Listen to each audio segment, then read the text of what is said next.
लगता है तुम्हारे हाथ से कंट्रोल निकल रहा है उस जंग का जो तुमने शुरू की थी, डोनाल्ड। सब कुछ वैसा नहीं हो रहा जैसा तुमने सोचा था।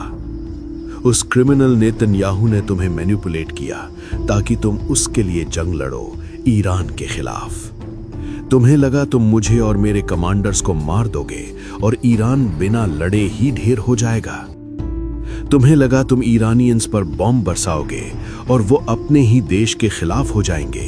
तुमने सोचा ईरान का किस्सा बस एक वीकेंड में खत्म हो जाएगा, बिल्कुल वेनेजुएला की तरह, है ना?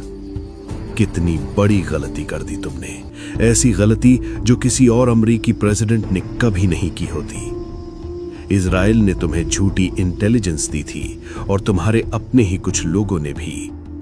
अब पूरी दुनिया हैरान है कि तुम इतनी आसानी से धोखा कैसे खा गए। इसलिए क्योंकि तुम एक बच्चे हो। तुम्हें ना प्लानिंग आती है ना सोचना।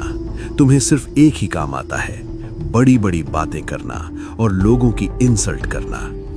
तो अब जब तुम्हारे लोग इस जंग का मकसद पूछते हैं तो तुम झूठ बोलते हो, मन घड़ंत कहानियां सुनाते हो, एक दिन धमकी देते हो और अगले ही दिन पीछे हट जाते हो।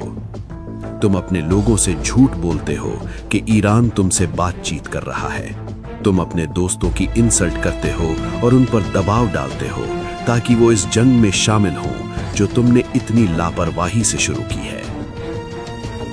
क्या किसी प्रेसिडेंट ने कभी अपने देश को इस तरह धोखा दिया है जैसे तुमने दिया? और अब तुम ईरान में अपनी जमीनी फौज भेजने की प्लानिंग कर रहे हो। ये तुम्हारी सबसे भयानक गलती होगी। मेरे कमांडर्स बेसब्री से इंतजार कर रहे हैं कि तुम अपनी ट्रूप्स यहां भेजो।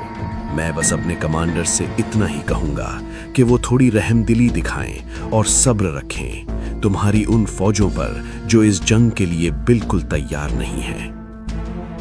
दुनिया में अमन रहे।